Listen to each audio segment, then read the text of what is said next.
Okay, guys, today's guest is Neil Pickup. This is a man heavily involved in Strongman these days. He's part of the Giants Live team. You are presenting every single Giants Live show that happens these days in the UK, but you've got a huge history of strength yourself, and you're arguably the greatest British arm wrestler of all time. Is that a fair comment to say? I suppose it sounds weird, but I suppose it is. In terms of sort of success and accolades won, yeah, that would be probably an accurate statement. Yeah, I mean, we met, I guess, 2016 or 2015. Would it be something like that? Yeah, I would think so. I'm trying to join my dates up. I think the Yeah. first time I worked with you was probably oh no, you know what? It was Ireland, Glenn Ross's show. I don't think. Oh no, I wasn't at that one. No, not when I was presenting. When Oh, you were over there competing, and we met briefly. yeah, That was the first time I'd ever met you. And then the first time I met you properly, I think, was the outdoor event in Leeds for Giants the year before that's right. I started when it started to rain a little bit and then dried off. Yeah, And I went down. Colin invited me down to sort of see. He said, would you be interested in doing some emceeing for us, some comparing for us, and presenting? And I said, yeah, come check it out. So I went down that year and checked it out there. And I think that was the first time I met you properly or spoke to you for any length of yeah, time. You were sat at the front with Benny. yeah. No, I remember. And I was sort of just at that. I was sat just to this side of you, and I was picking your brains. Probably pissed you off. Not at all, not at all. No, we've had some good chats. I've always enjoyed chatting to you because I'm a big arm wrestling fan, as you know, and I've started to sort of dip my toes in a little bit to that kind of side of things. But I want you to kind of just to strongman fans that aren't aware of you. I mean, most of us know who you are now, particularly people that watch the Giants live shows. You've got your list of innuendos that you come out with when the athletes come in, and you keep us all entertained. You do a fantastic job. But like I said, you're an incredible athlete yourself, and I just want you to give us a brief history of what got you involved in strongman and strength and arm wrestling, particularly. Obviously, that's your speciality. So, yeah, let us know. Yeah, like everything else, really. I suppose when you're a kid, your influences are the things around you. You know, my parentage, my mum side of the family was fight sports. Her uncle was a world champion boxer. That side of the family was sort of all rough and rugged. My dad's side of the family were all strength sport Okay. wrestlers. All when you spoke to my dad, or when you were ever, when you go to like family functions and stuff like that, there'd always be this story about some guy, It's like the old Spring-Heel Jack stuff, oh, this bloke could jump the Yeah. canal in a pair of plimsolls, that kind of shit. But he had some characters around him, and my dad was a motor mechanic, but a lot of strong guys, not like your level, but people who'd lift up things, bend iron bars, that kind of stuff, So I think from a very young age, I was fascinated by strength laws. I just I liked think to, most of us involved are, aren't we? We just, yeah, from a young age, I think almost just talking to the athletes in the past, and obviously I've done a lot of interviews now with different guys. We've all had some kind of, normally as a kid, that you kind of just get hooked on the sport. yeah, and probably like you, when I was a kid, my dad, because he was interested in strength sports, interested in world's strongest man and all these feats of strength, he would always, it was a big deal for me at Christmas. Yeah. World's strongest man was like an event. It was like, I wasn't going to miss it Yeah. at any time. And when I don't know how old, probably 4 or 5 years old, I remember being sat on my dad's knee, and he'd be telling me about, Jeff Capes. He'd be telling me about Bill Kazmair, and they were heroes. To me, they were superhuman. They were that sort of out of touch. You couldn't reach them. You could never touch that. But it was a real life superhuman. The nearest thing at that time you had to a genuine walking superhero Yeah. who could lift up a car, who could do things that nobody could do, and it fascinated me. And then there's a pub down the road from me called the Golden Cup Pub, and when I was a kid, I used to always, how it is, you with your dad and your very alpha male environment, so some nights I'd go down there and he said, "I'll tell you what, you can come for a drink in the pub, you know." With it, and I'd think like, "Whoa," you know. You're one of the lads now. Look how big I am. I mean, I'm one of the lads. So I'd go in there and sit quiet and be looking around at everybody like this. And on the wall of the pub, they had sort of old memorabilia, things of that nature. And one of the key bits of memorabilia that was on there, there was a sort of a little shrine dedicated to a fella called Bill Hunt. Okay, now if you any of you out there, or you're strength enthusiasts, look up this guy, Bill Hunt, and it just said Bill Hunt, King of Arm Strength.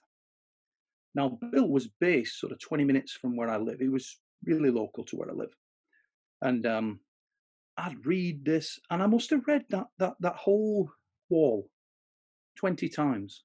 You know, every time I went in there, and it was a picture of him throwing a double bicep and lifting things and curling things, and the big heading, King of Arm Strength. And it was always, and there was a picture of him arm wrestling and a picture of other things. And my dad once came over to me while I was looking at it. He said, "Oh, you like that?" And I said, "Yeah, he looks really strong." And, you know, and he said, I know, Bill. I said, "All right." So he took me to meet this guy. And the guy was very old, in the 80s, you know, but he could still do, I don't know how old, but see, he was an old man. To me then, he looked very old. So, but he could still rip open a can of baked beans with his bare hands. Just, you know, and that, seeing somebody do that when you're a kid, it was sort of like that holy moment. You know, it's just amazing stuff. And that sort of, that whole ethos of strength, it just got into me, mate, and I loved it. You know, I was like, I couldn't get enough. So we'd be out at the back, and I'd be me and my mates, and there'd be a rock, you know, and it's who could lift that rock, just nothing, you know, but you pick the rock up or anything, you know. And I've always loved it. I've always thrived off it. I'll never forget sort of the 500, the night of the 500s. I know you won't, obviously, and anybody that was involved with that. I mean, there's been some epic events, but if you talk about any of those events, any of the nights where you've got that sort of like you're seeing some moment in history happening in front of you, the night you won Europe's, I was buzzing my ass off.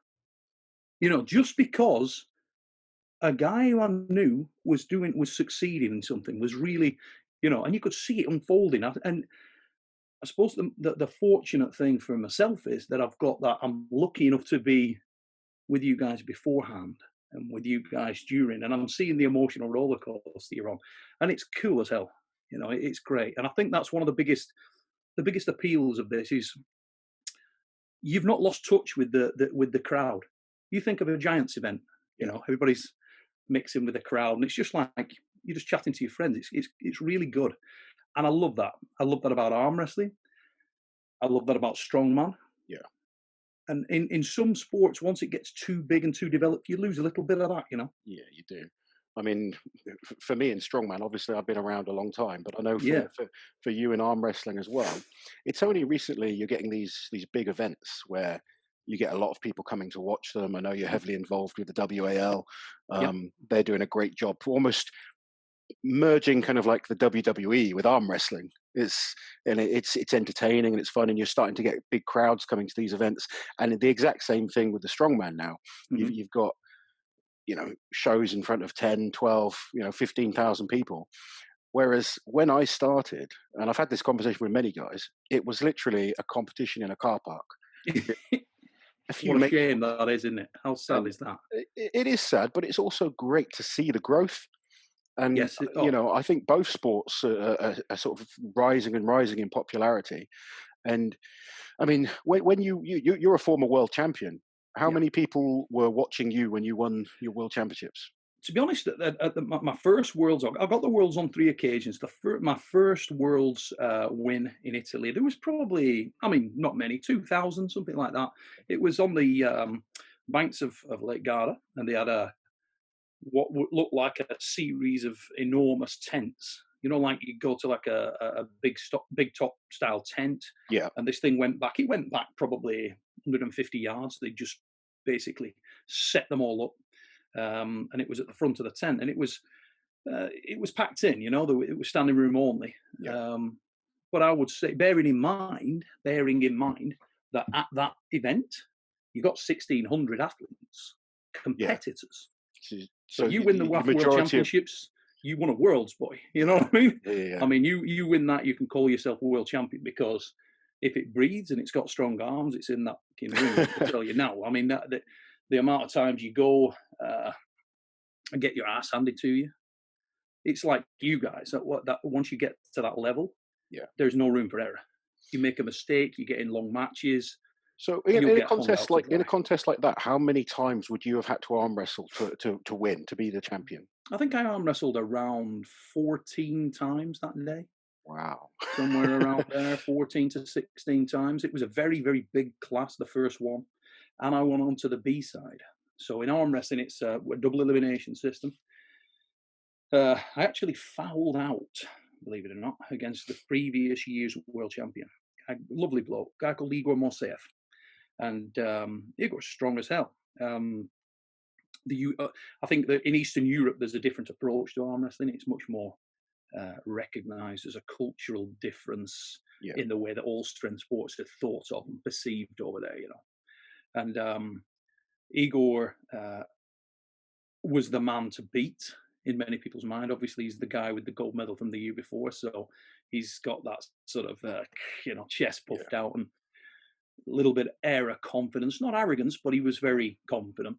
And I felt iron going into that tournament. I remember thinking to myself, I actually said to my training partner at the time, Andy Barker, my core training partner, I said, you know what, Andy, if I don't win this year, I don't know whether I'm ever going to get it, mate, because I'd had things in the past where stuff had gone wrong, pick up a little injury, you know how it is, you're training your balls off and something goes I know south. all about it. Yeah, you do. And it's the same with arm wrestling, same with all fight sports. What happens in camp happens in camp, and there it is. It's on. We're in a high risk, sports, all of us, and that's part of parcel. I had a lot of people commenting on certain things recently, saying, "Oh, but people have done this in the gyms," and it's all about being ready on a certain date at a certain time. Yeah. It doesn't matter what you've done, a different day or in the gym or, once the date is set and that's when you need to be competitive, that's when you need to perform. And unfortunately, doing these sports, there's always a not just these sports, but professional sport as a whole, there's always a high risk of injury and something happening that causes you to not be at your best. But we all have to deal with those situations. And so many times in my career, I'd had that. I'd had something come out of left field and unsettle you, that the weight cut didn't go great, damage my wrists, damage my elbow, something. But that year, nothing went wrong. You were feeling good. I felt like this is it. I mean, training had been going great. I hadn't lost a match, never mind a tournament. I hadn't lost a round in just over a year. And I've been facing everyone and anyone I could possibly seek out. I was active as hell. I was competing internationally nearly every weekend. Wow. I mean, I know that year I did 42 international events. 42 in a 52-week year. That's ridiculous, isn't it? That would be unheard of now, wouldn't it? Now, the thing that I did do, I didn't do anywhere near, and I think there's something in this, I didn't do anywhere near the training, the sort of that methodical, I'm going to, hit the wrists on a Monday, and I'm going to hit my triceps on a Wednesday, and I'm going to do pull-ups and walk the bars and rope climbs and all the other shit that you do in table time. Really went out the window to some extent, but I was. It's like a fighter spending all year sparring, but he's combat ready, And I felt like I was battle tested, but not battle scarred. Yeah, and that was a rare thing for me. Yeah, I'd got to a level where I was cutting through people quite quickly, ending matches, serving aces, and it worked really good. And when I went out there, I thought to myself, "Yeah, I got a really good chance this year." And then in my second round match, you hear the old intake of breath around the room. It's like, oh, because I'm one of the favourites, and I draw Moseev, and it's like, and in my mind, I thought, I could have done without that just yet, But I thought to myself, anyway, what will be will be. And I got the bite on him early. I snapped his wrist half open, got into a wrestling spot, went to pin. And as I went to pin him, he pushed. It was actually a little bit of a devious move, but, all's fair in love and war and all that. And as I went to pin him, he pushed forward and pushed me off the back of the pad, and I sort of went, "Whoa, what the?" Yeah, yeah. Anyway, Japanese referee, one foul, and I'm like, "You got to be kidding! He pushed me off the back of the pad, one warning," and I'm like, "Shit, okay." And my teammates are there going, "Neil, shut the chill," and I'm naturally aggressive, so I'm like, Not "Okay, no not such an problem." easy thing for you to do, is it? Oh, I was really, and there's a lot at stake, so I was feeling it. We set up again, same situation. I get a bite on his wrist and hand. I start to roll across, and one of my teammates shouts, "Be careful! Don't!" And it's kind of a weird. There's a line you walk where you can't be careful. No. This he was strong as shit. You either finish it, you either go for him, or you don't. Mm. So I go dead steady, and he starts to carve his hook on me, and he's stronger than me in a hook. So I'm like, whoa! So then I start to rock up again, and we get into quite a battle. But I bust his wrist again, and as I start to go to the path, little push, second elbow foul, loses bracket, and I'm pissed off.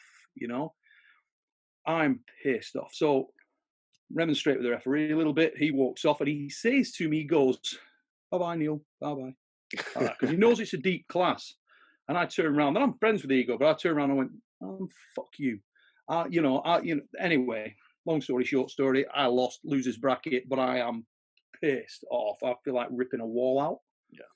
And I'm pacing around the place, and a good mate of mine came over, and a guy called Pascal Girard from Switzerland, and he cracked me in the face. Yeah. Bam. As a friend does. Yeah, you palm cracked me right across. He's like, bam, stood me right up. I'm like, what the? And he says, "Will you calm your ass down?" Really dressed me down.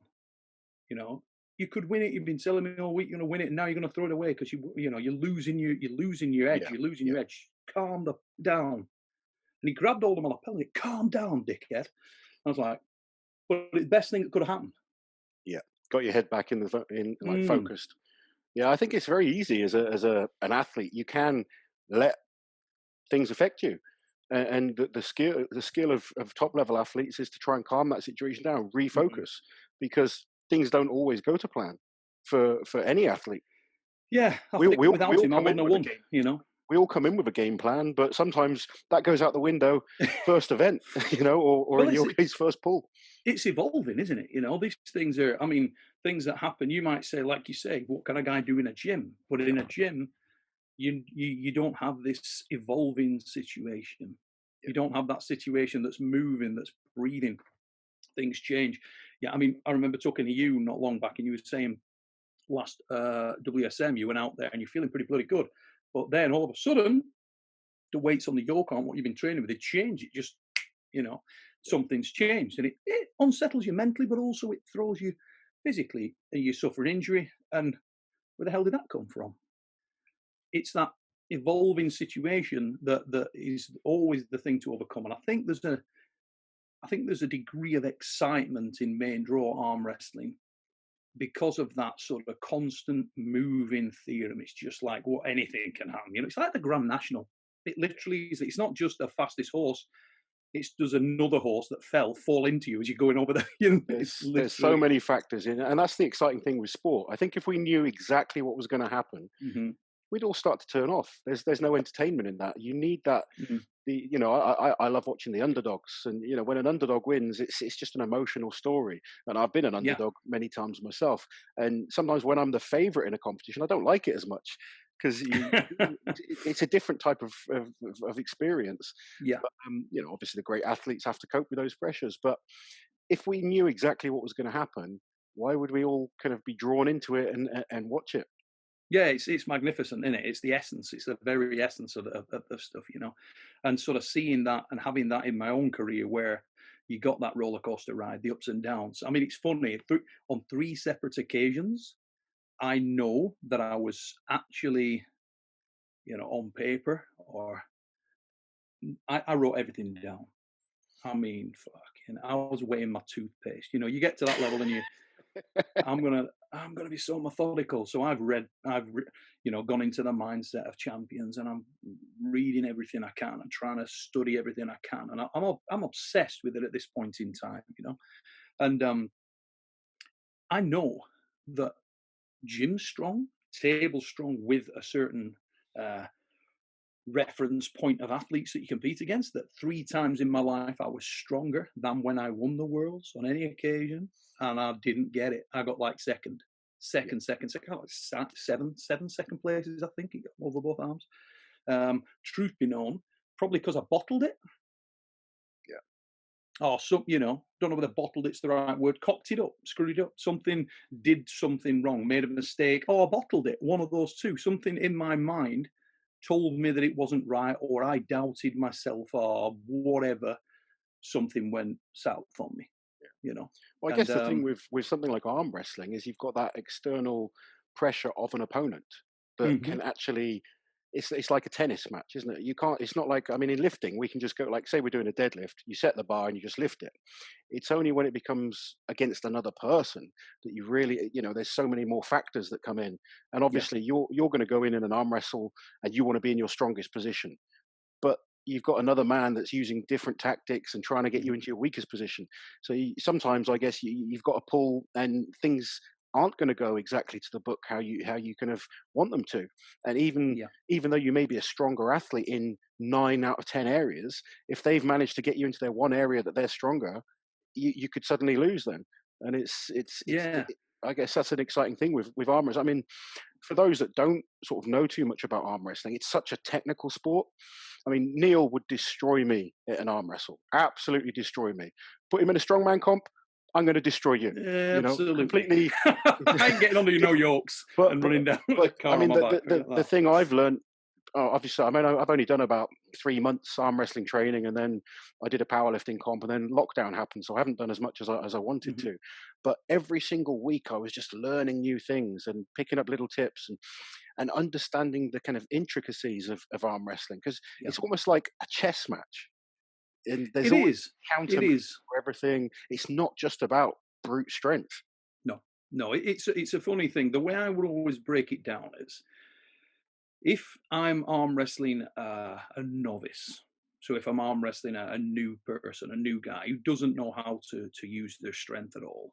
I mean, recently it's online, but I pulled with Eddie. I'm training Eddie Yeah, for World Armwrestling League match, and Eddie's obviously an extremely strong man. yeah. There's It's no not that he's question about that. necessarily lacking power. He may be the strongest human being of all time, quite possibly. Um, but if you imagine a car with a massive engine, loads of power, but it doesn't have the right tires on, it isn't going to get that rubber. If the rubber isn't on the road, it's not going to get that power down. And it's pretty similar in arm wrestling in many ways. If you don't know how to channel that power, how to put it in the right place, then a lot of it's going to be burned into the ether. Yeah, And a good puller, or that's what we call arm wrestlers, will basically set traps for you, like a judoka. They're going to use your strength against you. And by doing that, they can disable certain elements within your arm. So your wrist may go. Now, you can't channel anywhere near the power with your wrists broken back. You can't channel, everything's done in lines. So we call it the bone line. If I go to a gym, all you guys out there, if you go to a gym and you pick up a curling bar, let's say you're hammer curling, you get hold of a hammer curling bar and you start to hammer curl. And you can do a good weight. You can do 60, 70 kilo hammer curl. And then a guy says, okay, I'm going to push your arm this way a little bit. Your immediate reaction would be like to realign your body, because you can't lift there. No, but you can't apply any power because you're out of line. That's where the good arm wrestler is going to put you. yeah, In a heartbeat, you're going to be suddenly 3 inches this way. And then you move. And when you go to move, gone. yeah. That's the nuance. But strongman, how many people out there will know the level of technique that you guys have got in things like stones? Oh, There's a development process goes on. I think in any sport that you do, there's so much that the kind of deeper you go in, the kind of more you learn, and you realize there's so much more to it than just brute strength. I mean, I obviously commentated on Rob Kearney's American record this Yeah, weekend, and congratulations on that, man, as well. there's so many people that don't understand the difficulty in the way he lifts the log. Hmm. And a lot of people kind of criticize him for he uses more of like a push jerk Yeah, technique or a split jerk technique. yeah, But we've had so many great Olympic lifters come over to strongman that can't use that movement on a log Hmm. because of the diameter of the log and the Yes. awkwardness of it. It's a very, very uncomfortable bit of equipment. Yeah. And rather than like a normal bar that's going to sit nicely on your clavicle, or you can get in perfect position, the log Not you can't. crush you to Yeah, death. yeah, basically it does. It compromises your strength, like you say with the Yeah. bone line of arm wrestling. The log is kind of forcing your head right up, pushes you back. Your back is compromised. Your kind of core strength is compromised, and it makes everything a lot more difficult then to apply that power that you have. Mm. So he's really mastered a technique that works for him, and I think he needs to be kind of commended for it rather than kind of Oh, ridiculed because if the rest of us could do it, we would. It's not that at all. And he's still extremely strong in the strict pressing movements and the push pressing movements. It's just he has mastered the most efficient way for him to get maximum effort out.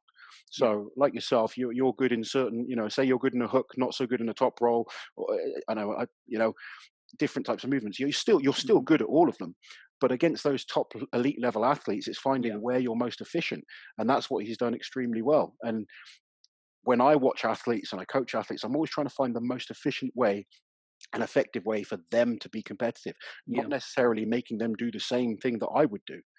And when you look at 10 different best deadlifters in the world or the 10 best log pressers in the world, they all do things slightly differently. Sure. And Little nuances because of their physical attributes. And definitely, arm wrestling's the same. Fight sports is the same. Probably like you say, most sports will have that nuance, that degree of change built into it, where a top guy's adapted yeah. in order to allow themselves to reach their full potential. I mean, Rob Kearney, let's be honest, mate, not a physically imposing individual at all, Not not at a all. big guy, comparatively speaking. They both go to prison, and Rob Kearney's bottom bunk, and Thor's on the top bunk. I know what I'm betting on. You know what I'm saying? But Rob Kearney is an amazing athlete to Yes. do what he does with it, particularly on something like the log. He's Well, can't take my hat off far enough. you look at the guys that are exceptional at the log, such as Zadrunas, he was 190, 180 to 190 kilo. Eddie Hall, 180 to 190 Yeah, kilo man. Iron Bibby, God knows what he weighs. He's yeah. a What does Iron massive. Bibby weigh? Oh, Got to be like 170 or 180 himself. I think he's over 180 these Is days. he? He's looking humongous. I mean, he's His got like legs. 20-inch arms, 28-inch arms. He's got. Yeah, just a giant I individual, mean, isn't his legs are just. I mean, I've got big, strong legs, but he makes me look like a little boy when it comes to leg he? size. Something just to pick up on what you said a moment ago.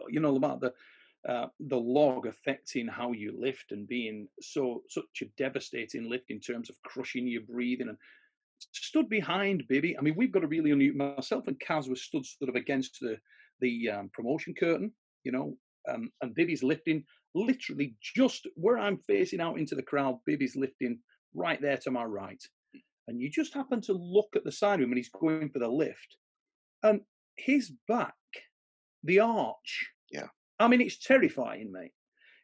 Bearing in mind he had a 200 plus log on that, you think to yourself, oh my God, there's a little bit of like, this goes wrong, it's going to go really, like it's going to land on his head or something, yeah, because he's arched back so much, and you think, please don't lose your balance and drop that, yeah, because definitely. 230 kilo log is coming down. Yeah, I there's no nice way for that to fall. 100% believe that Iron Bibby has the strongest shoulders in the world. Where he's lacking, I mean, it shows how strong he is to be up at world record level. He's not technically as efficient as the likes of Kiliaskowski, Luke Stoltman, Graham Yeah, Hicks, Rob Kearney, those kind of guys that are all in contention for world record level. He does it with brute yeah, strength. he bullies it up, doesn't he? He's such a ridiculously strong man. It's frightening, to be quite honest. It genuinely is. His potential's just ridiculous. It's Yeah. off the scale. But I really enjoy watching him, and you can see that the crowd, all the people in the crowd are so into Iron Baby because he's such a good dude, isn't he? He I mean, really he's is. such Yeah, a nice he's bloke. he's genuinely just a lovely person Mm. and freakishly strong, just Immoral. freakishly. Yeah. But I mean, talking of freakishly strong, obviously there's a lot of freakishly strong people in strongman. Obviously, you're an arm wrestler. Yeah. Who do you think out of all the top strong men could cross over well You know, because I think that's a common thing people like to kind of always say. Yeah. Oh yeah, you know, Thor. There's a video of Thor arm wrestling Devon. Yeah. Devon Lorat, and Devon's just playing with him. And to be quite honest, I know Eddie's doing a bit of training with you.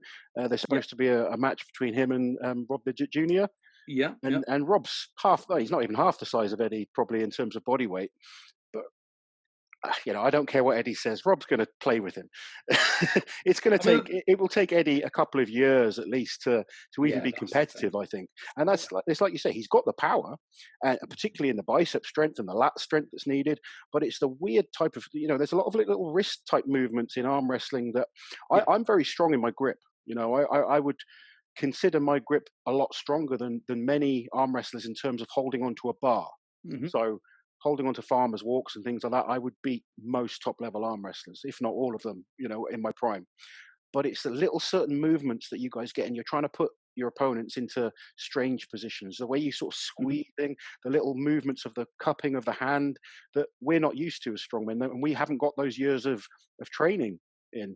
I think I'm gonna go out on a limb here, and I'm gonna sort of dispel a few myths. Okay, arm wrestlers aren't strong. Okay, Some of them are. I've seen some pretty strong. This is going to make you sit up a little bit. Okay, when I was at my absolute peak of my career, in fact, I actually think this is what screwed me up. We constructed a piece of equipment which was effectively a scaffolding tube with basically plate attachments on the side of it, and we were doing wrist curls. And bearing in mind, we built this up over a 20-year period. Okay, now at my very peak, I was able to do 5 repetitions with 300 kilograms wrist curls. That's strong? That's crazy strong. Yeah. Now, at that time, I genuinely believed that there was nobody with stronger wrists. I went into competitions and I never felt like my wrist was compromised in any way. Just never. That wasn't the problem. I'd lose matches, but it was people going through the arm, you know, and I could never get anywhere near that level of strength on arms. It's, I think, physically impossible. But there are guys out there now. We've Irekle from Georgia at the moment. He's a 75 kilo man. 75 kilos, not a big guy. Yet he performs hammer curls on a preacher bench, okay, where he's going into a low extension, a relatively low extension, with 142 to 150 kilos in weight. 150 kilos? Yes, at 75 kilos body weight. Now, when I was at my peak, I was 85 kilos. Just going through yeah, but people, if you say that, when I say that, if I tell people that, they go, bullshit. And I know there's a lot of people at home now be thinking, bullshit, didn't happen. I'm telling you that happened. And I'm not saying that's a rare thing. That's not like, you know, there aren't a lot of people that can do that. Now, if you say to Irekle, what can you bench press? I don't know, 150 kilos, 120 kilos, I don't know. Won't be big. Won't be a big bencher. It's not his thing. But arm strength, wrist strength, hand strength. It's years and years and years of specializing in certain movements. And to be fair, I mean, you'll get the kind of online, you'll get criticized because arm wrestlers don't do full bicep curls, for instance. But you're only training the movement, that range of motion. It's like an equipped powerlifter going to a squat depth that they need to for competition. It might not be considered, you know, ass to grass, but it's preparing yourself for your specific sport. Correct. And making sure you're as strong in the movements that you need to be strong in, not necessarily being overall strong. It's just specializing in those certain movements. And it's funny, I had people at the time when we were doing the big wrist curls, people would say, you know, well, it's a short range movement. It is a short range movement. You're moving off a flat bench, basically, curling the thing up, curling it down so the knuckles touch again, curling it up, curling it down so the knuckles touch again. And you'd say, oh, a lot of people would say, oh, well, that's not really I say, okay, why not? Because your wrists not going over the end of the bench are going back. And so you nuts, it's 300 kilos. If you literally, I just say to people, well, get on, have a go. Yeah, that's the Just have a best. go. You can cheat, you can do anything you want. They get on there, feel it, and they'd be like, "Holy shit, feels like it's glued to." In fact, they complain, "It's crushing my hands. Get it off. It's Yeah. crushing my hand." Literally in I, pain. I wouldn't want 300 kilos crushing my hand between Mm. that my hand's been crushed between 300 kilos on a bench. That would be horrible. I've done it. I've had power lifters where they've said, to me, "Oh well, I'll try," and I say, "Okay, get on there, mate. We'll lift it up to you. Get on. Just give it a shot." And one particular guy who will name, who's a good power lifter, but he shall remain nameless because I really like the guy. And if somebody had said it to me at the time, not knowing what I know now, I would have also gone bullshit. So exactly say it just doesn't compute right, And I said, yeah, give it a shot. So we got on there. The spotters, it takes a lot of people to spot the fucking thing up. Just Yeah, to spot it, you've yeah. got like 5 guys on it. And when the guys are going to look and lowering it down onto him, he's like, "Don't let it go, don't let it go, don't let it." He like, "Don't let it go, don't let it." He could feel if they let that go, He's it's going to do damage, And there is that, but you don't start at that. You've worked your way up for 20 years of doing that specific thing so many times, of course, so many yeah, times. like any lift. I didn't start off being a 400 kilo plus deadlifter. You have to build up over time. Eddie Hall didn't start off being a 500 kilo No, deadlift. It's a long process to get to these kind of levels.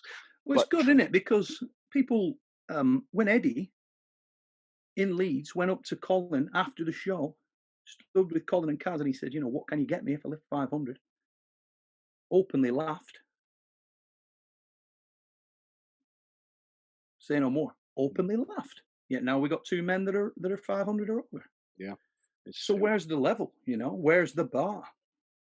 it's an interesting debate, and it's I don't know where the level is anymore because It's people weird, just isn't I mean this weekend Julius Maddox going for it?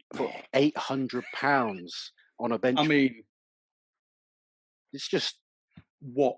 ridiculous, I mean, that is ridiculous. I mean, crazy. that's ridiculous, isn't it?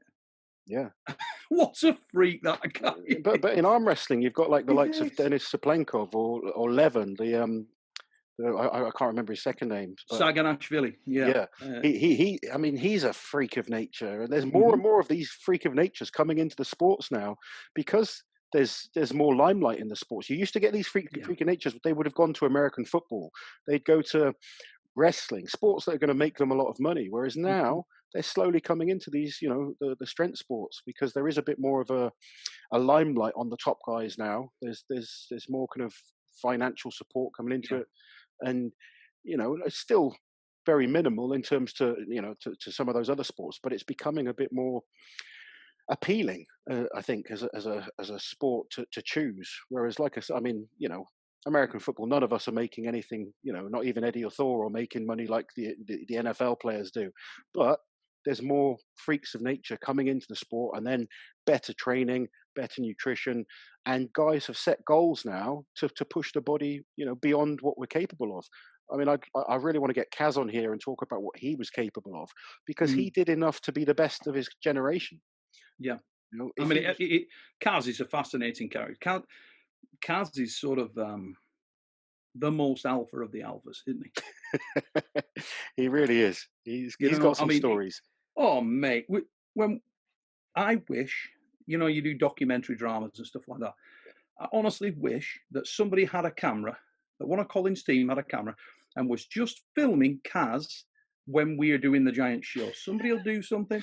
Just things that he says when he's not. I'm not talking to the crowd. Just stuff that he'll say to you. Oh, the stuff he says behind the Oh, scenes, it's mate, hilarious, to be honest. I mean, if it we could have a camera on him 24/7, that would be an amazing show. amazing. He's just that guy, isn't he? He's It just is. brilliant. He'll say things to you. I mean, and a lot of the stuff he says with real burn, he really means it because he sort of feels, I think he feels like he's not getting the recognition. And there's something in that to some extent, but for being that torchbearer and for also being robbed of his peak time, the peak of his career, we never saw it, and we didn't have the equipment. He talks to you a lot about the equipment they have now. I remember when we were going for the log lift and he's saying, "Look at that log, look at it." And he was walking up and he's touching it and he says, "Look at it, it's beautifully machined and even and balanced and all these things." Yeah. And when I was lifting them, it got cut down half an hour earlier. You Honestly, know what I I mean, mean? I've done a few videos on the history of the log lift, and he was lifting logs that still had bits of bark on them. They had twigs sticking out of them. They Yeah. weren't balanced. You know, the thickness. They were even thicker than the diameter that they use now. You know, his best log was only 170 kilos, which at top Mm. level strongman now, that's nothing. But No. it's not the strength that's different. It's the technique that's evolved, and the familiarity of training on these bits of equipment. And you know, Oh, the rogue logs that they use at World's Strongest Man, these things are laser cut, and you know, the engineering that goes into them, they're beautiful, beautiful bits of kit. Whereas Kaz is correct in saying it was literally chopped yeah. down, couple of holes chopped into it, handle stuck in. You know, as they rolled it up, you've probably got bits of tree falling on you. It was Yeah. hilarious. He just got it to maximum extension, and the terrified squirrel shitted his eye. I mean, It just, you know.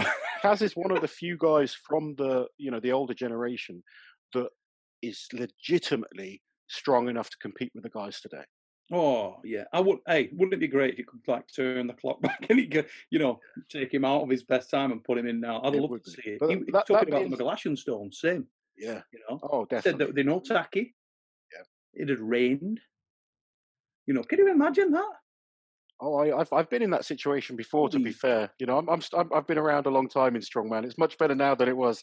Trust me, I've done it's some contests in some and used some terrible equipment. Whereas these new boys don't know how lucky they are. They really don't.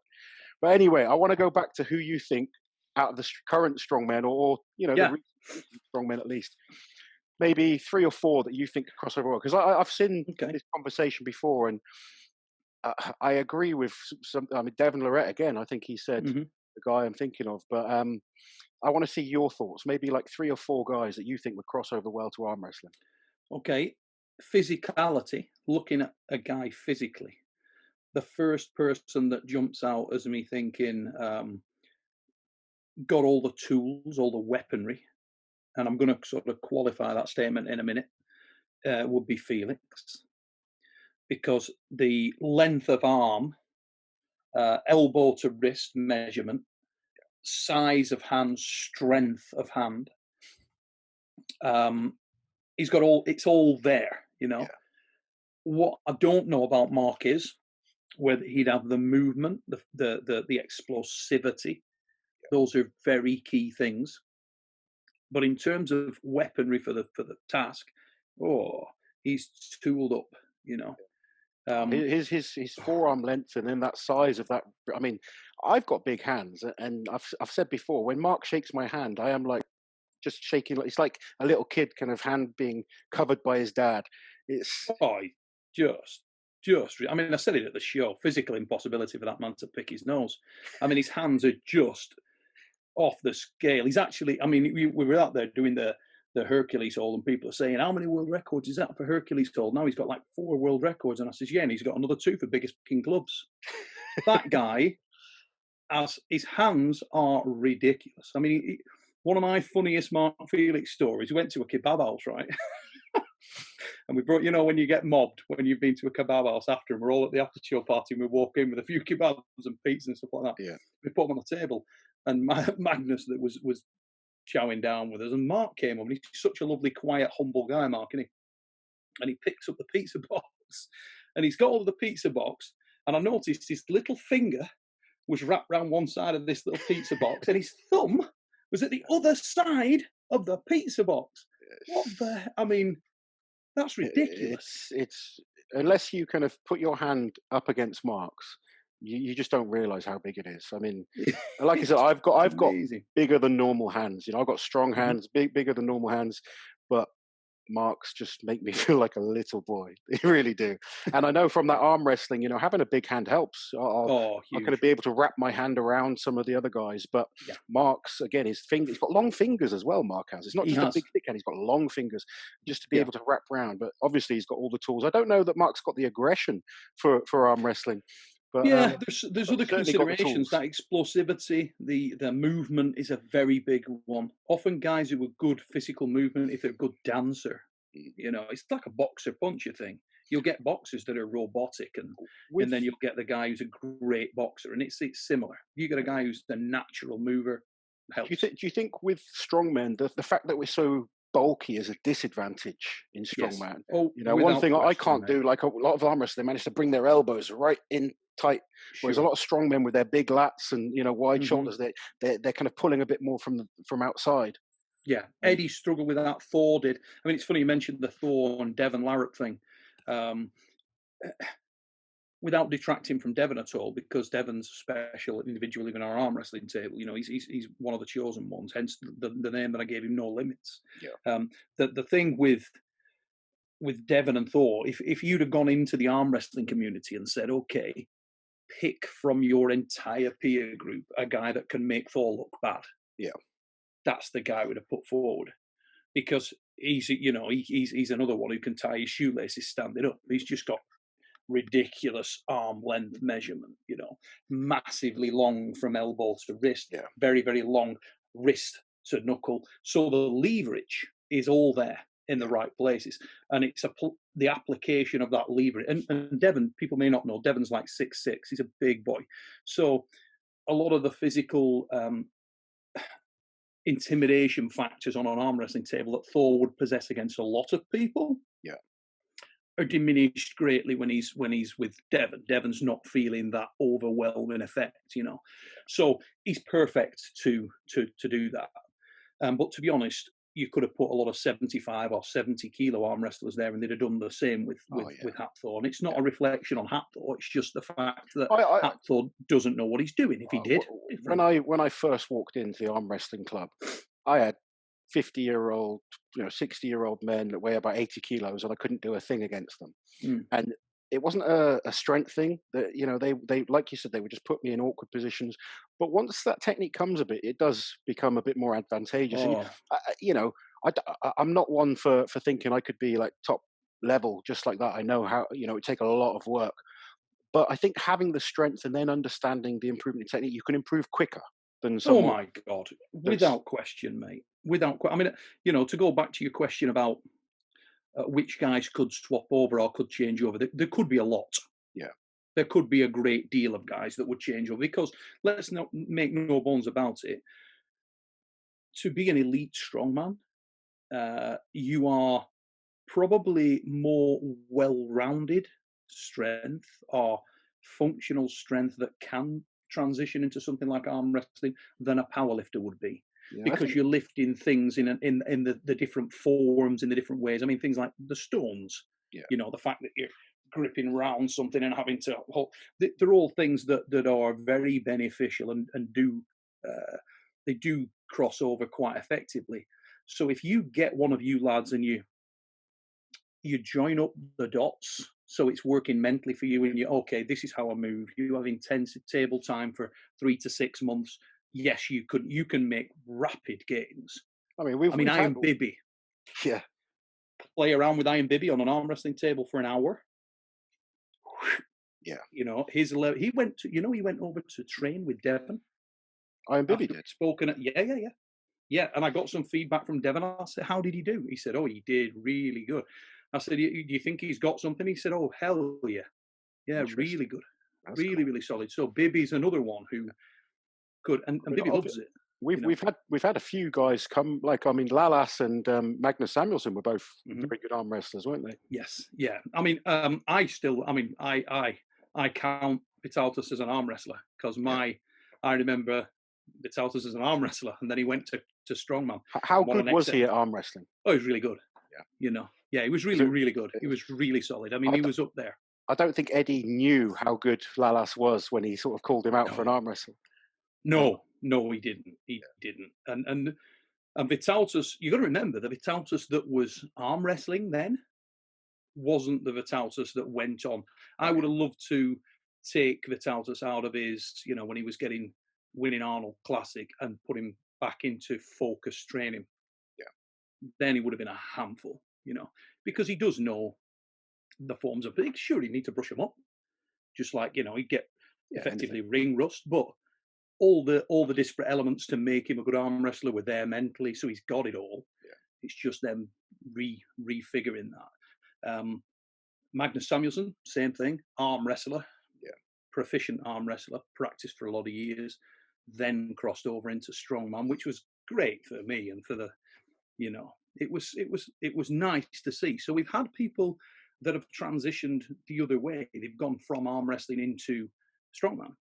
I'd love to see just more of a transition the other way. Guys like yourself coming in, and I'd like to say to the arm wrestling community, when that does happen, don't get sort of defensive. And I think that we need to be very open and welcoming to Yeah, those I think sometimes truly strong men. different sports do clash a bit. You always get people have issues with CrossFit or with powerlifting or something. In the strength sports, I'm someone who loves just strength sport. I love Mm, arm wrestling. I love CrossFit. I love weightlifting. I love powerlifting. Wrestling. All these types yeah, of sports. I've just always been a big fan. And strongman for me was where I ended up kind of excelling, I guess. Um, but I understand I think strongman, sometimes the name is a bit misleading because the title you're trying to win in strongman is the world's strongest man, but that argument can be subjective. You could, some mm, people might think the best weightlifter is the strongest man, the best power lifter is the strongest man. So there's different forms of strength. What I love about strongman is that it really, you really have to be a good all-round strength athlete. hmm, You've got to be good in a lot of areas. You don't need to be the best, but you need to be, at a good level in most. And I think that's why, yes, I mean, a lot of strong men do come from sporting backgrounds. They're quite athletic and then they focus on getting bigger and stuff. But most strong men I know have come from a high level in other sports. They're not yeah, just guys that have just trained in the gym for years and years and years. yeah, certainly. I mean, if you take yourself and your background in martial arts, you take Eddie, he was a good swimmer. You take, and the list goes on and on and on and on and There's on. so many Terry You know, Hollands, Thor. rugby, There's Bishop. loads of them. Yeah, there's Yeah, loads of them that have come from high level. Anyway, I want to ask you how you got involved with Strongman, and more importantly, how you got involved in the kind of presenting that you're doing now at the Giants live shows, because that's sure. how most Strongman fans will know you.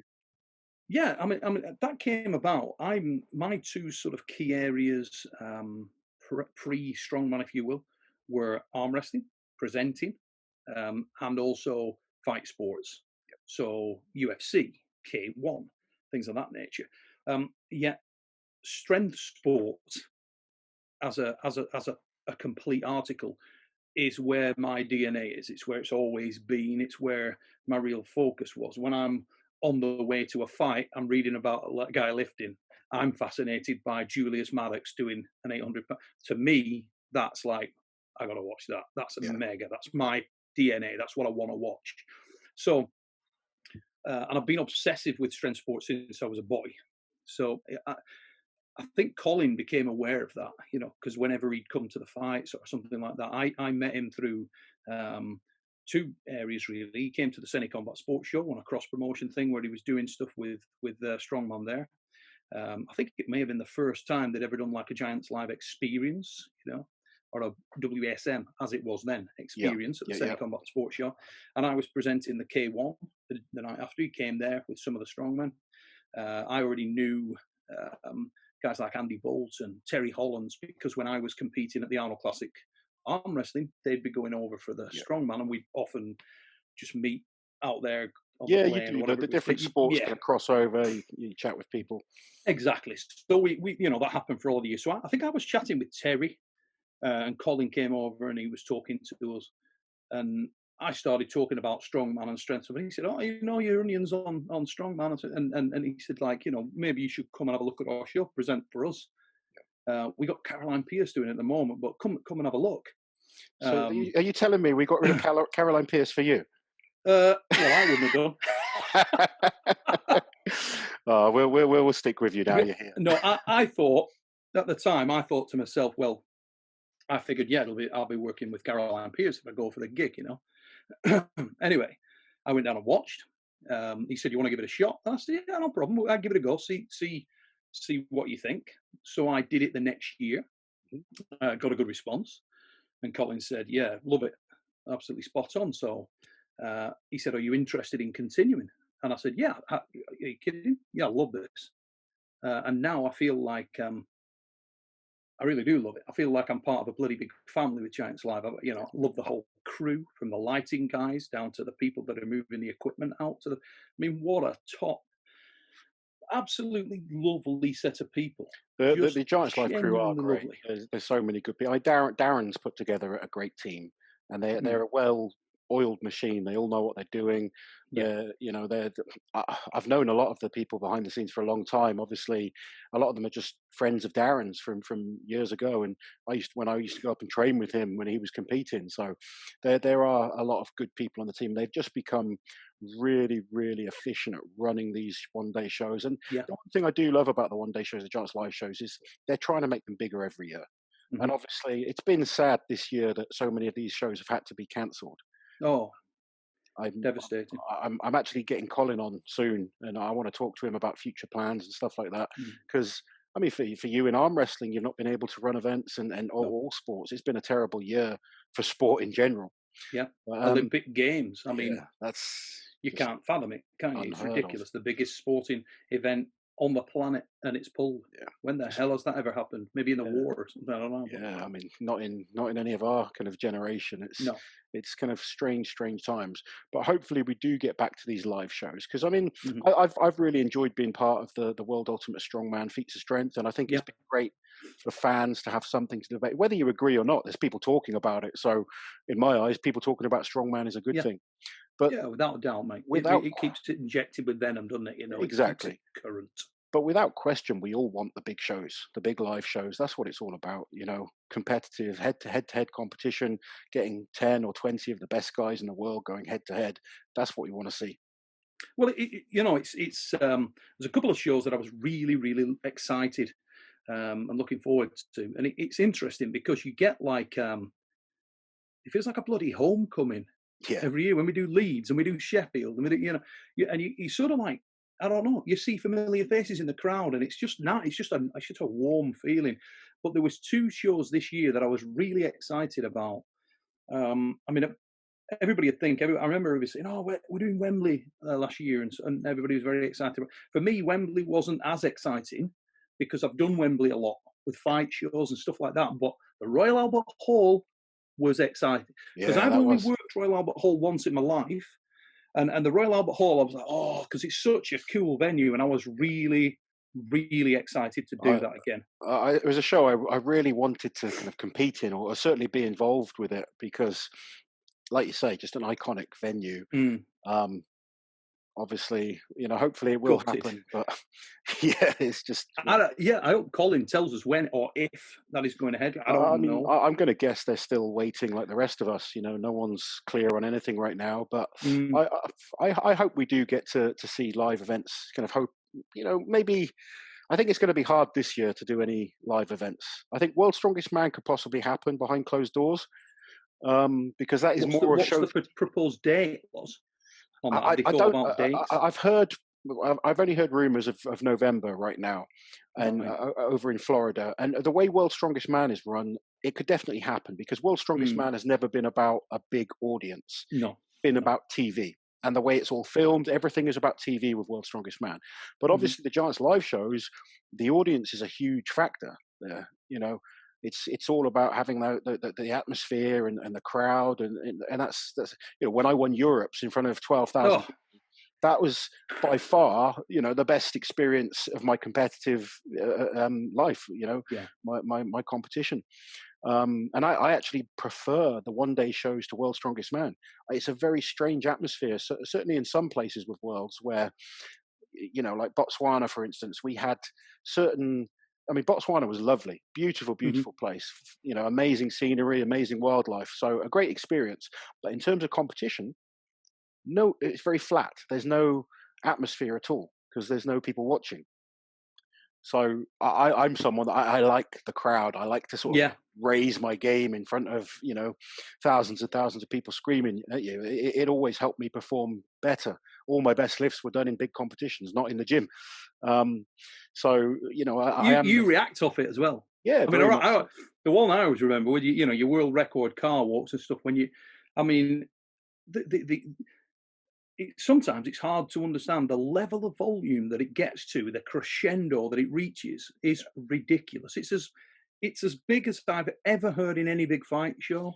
And It's nuts. I think at the Royal Albert Hall it would have been amazing. A Yeah, rowdy there's strongman fan two. with the There was acoustics that, there. bloody Scotland as well. Yeah. I'm sick. I'm buzzing. Was that October We were going to go up there. You've got the Stolt boys who are just ace. Yeah. I absolutely love me some Stoltmans.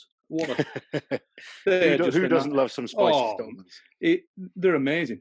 They are just the nicest, most ultra genuine, friendly people you could ever wish to meet. And I've never been at an event that Luke Stoltman can't rip the roof off and ignite it. I mean, his interaction with the crowd is second to none. I couldn't wait for Scotland. Yeah. I think everyone that watches my channel knows I'm a big Luke Stoltman fan. You can't, he's ace, isn't he? He's just a lovely guy with it. So, that's always important to me. I react well to people that are good people, kind to fans, genuinely kind to fans, and, just decent people. And, and he's incredibly strong. That's always great, but it's the person he is behind that, which kind of I think makes people gravitate towards him. One more question I'm going to ask before I let you go. I've asked a lot of guests this. I want you to give me your 5 greatest strongmen of all time, because it's a fun debate. We always enjoy it, and I like to sort of get all generations involved. So 5 of the best guys for you watching over the years that have sort of inspired you, or that you've kind of just really enjoyed watching. Yeah, I'm going to take a little bit of time on this one. One that I can tick off the list straight off the bat, just without a doubt, that if we're talking about all-time greats, is Z. Just, you can't overlook the fact, having the sort of honour and pleasure to watch that man compete in so many different promotions all over the world for so many years.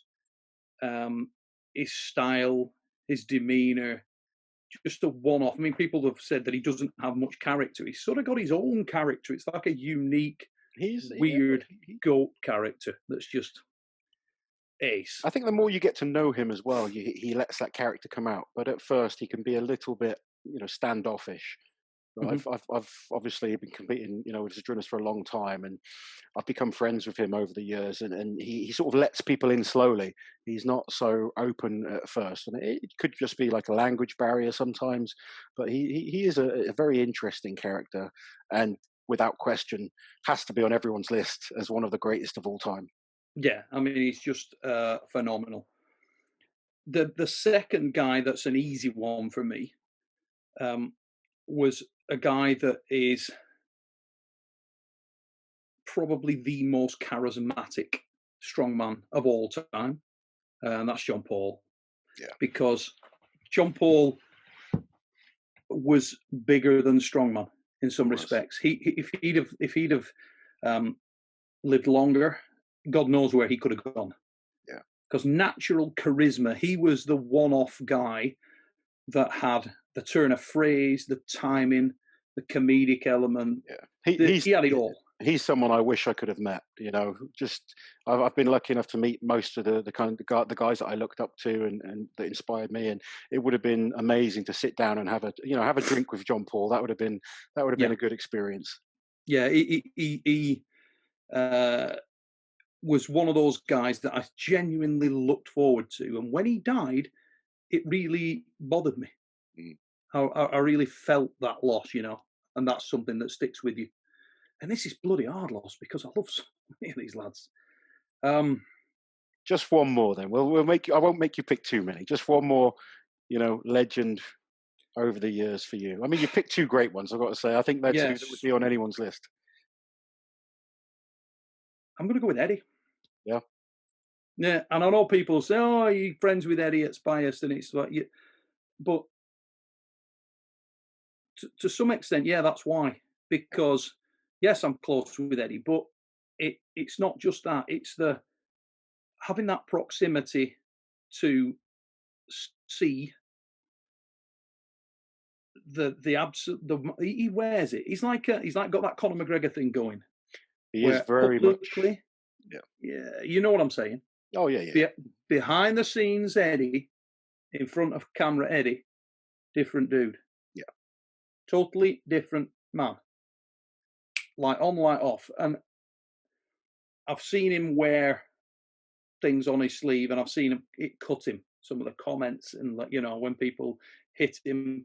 I'll never forget with the 500 when we were at the sort of press meeting beforehand, with the VIPs and so on. And Alex was there watching, and his mum Helen and Steve were there, and they said, "Oh, to Z, come on, do you think you can do this?" Yeah.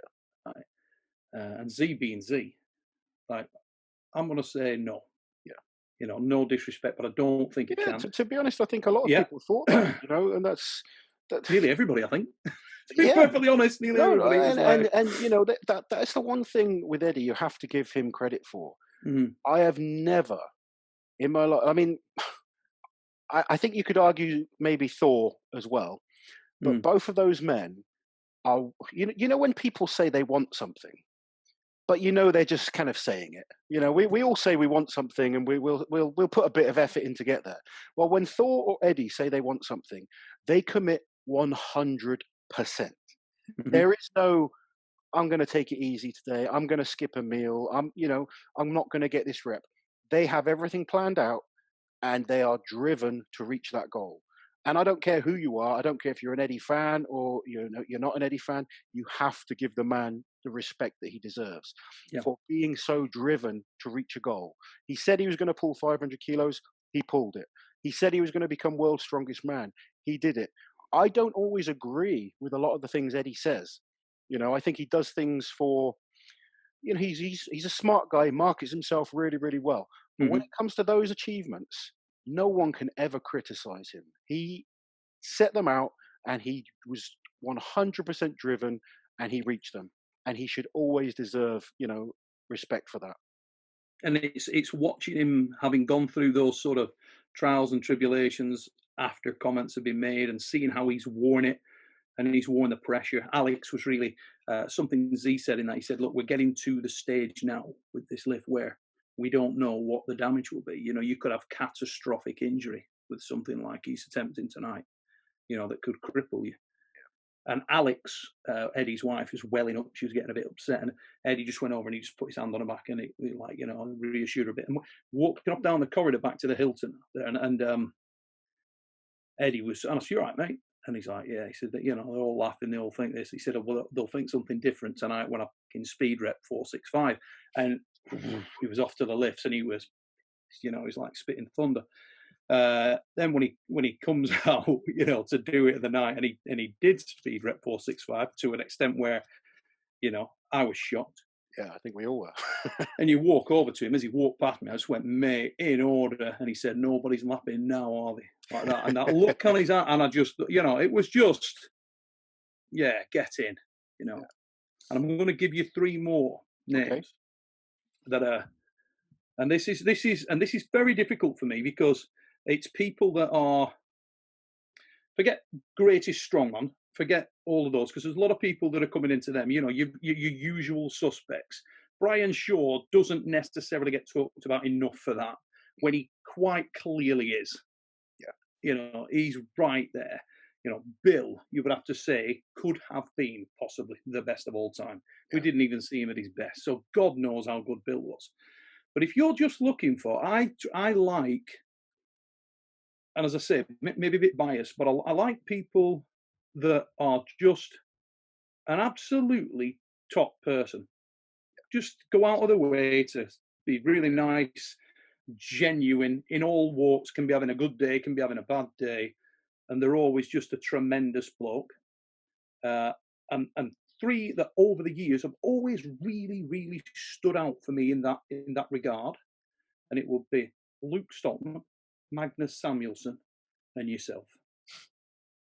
And those 3 individuals are just acid people, just genuinely, forget strongman, just genuinely good bloke, Well, amongst a lot of good blokes. I certainly agree about Luke and Magnus. I mean, Magnus was my favourite strongman growing up, and when I got to just sit down and talk with him, you're absolutely right.